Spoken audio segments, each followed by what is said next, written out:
तू घरी असताना सेम या माशासारखी दिसतेस ग. असू दे. हा मग अशीच असते मी. नमस्कार, मी अवनी तुमच्या सगळ्यांचे स्वागत करते. तर आजच्या ब्लॉगमध्ये आपण काहीतरी वेगळं पाहूयात.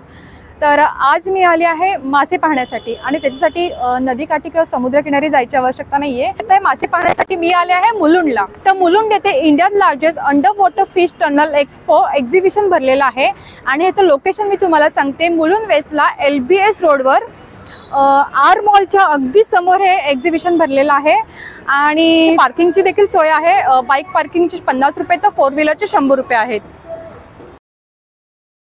त्याचप्रमाणे तिकीट दर 3 वर्षांपासून सगळ्यांसाठी 150 रुपये आहे.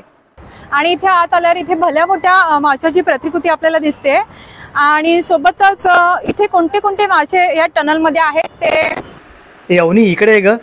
तू घरी असताना सेम या माशासारखी दिसतेस ग. असू दे. हा मग अशीच असते मी. चला या इकडे. तर 15 प्रकारच्या माशांच्या प्रजाती इथे अवेलेबल आहेत. तर आपण आतमध्ये जाऊन पाहूयात कोणते कोणते आहेत. म्हणजे त्यांची नावं तर इथे दिलेली आहेत आणि ते आत आल्यावर आपल्याला दिसते की काही मीडियम साईजचे तर काही लार्ज साईजचे टँक्स आहेत. पुढे गेल्यावर आपल्याला एक फिश टनल लागेल आणि तो देखील आपण थोड्या वेळाने पाहूयात.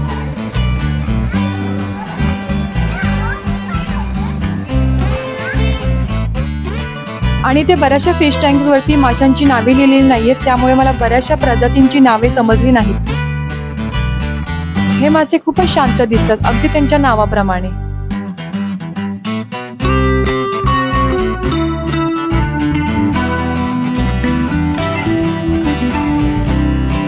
काही मासे आहेत ते स्थिर दिसतात एका ठिकाणी आपल्याला, पण काही मासे आहेत ते स्थिरताच नाही त्यांना. ते सारखे एका ठिकाणून दुसऱ्या ठिकाणी पोहतच असतात. या एक्झिबिशन मध्ये आपल्याला विविध रंगांचे, विविध आकारांचे, अगदी स्मॉल साईज पासून ते मीडियम साईज पर्यंत आपल्याला मासे पाहायला मिळतात.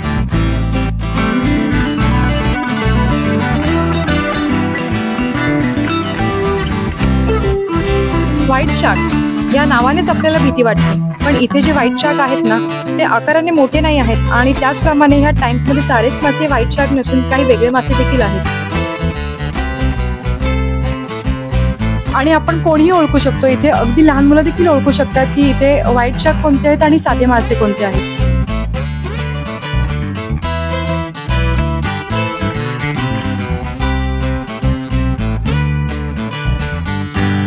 हे छोटे छोटे आणि विविध रंगांचे मासे आहेत ना, ते इकडून तिकडून पोहतात, ते बघायला खूप मजा येते.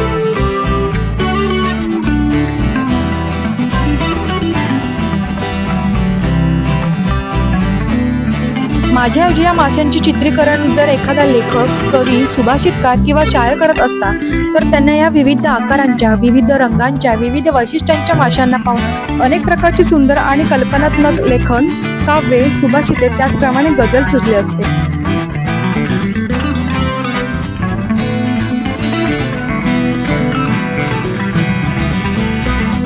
बाहेरून तुम्हाला बघताना आता असं वाटत असेल ना की आम्ही अगदी पाण्यामध्येच आहोत, पण आम्ही आता टनलमध्ये आहोत आणि अजून पण आता आपल्याला खूप सारे मासे बघायचे बाकी आहेत.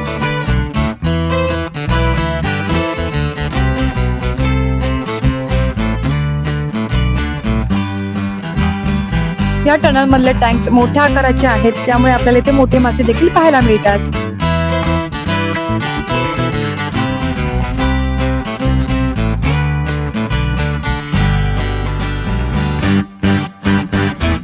आणि आता वरती बघून मला असा फील येतो आहे की मी एक डीप वॉटर डायव्हर आहे आणि मी खोल पाण्यात तळाशी आणि माझ्या वरती सर्वत्र शार्क मासे घोंगावत आहेत.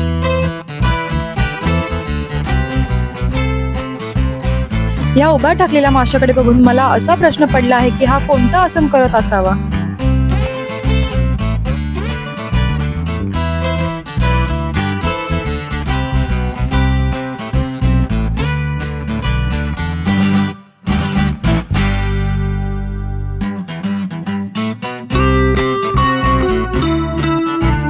एक गोष्ट मला प्रकर्षाने जाणवली की एखादं मुकं जनावर किंवा कोणताही प्राणी हे लहान मुलांची पटकन इंटरॅक्शन करतात.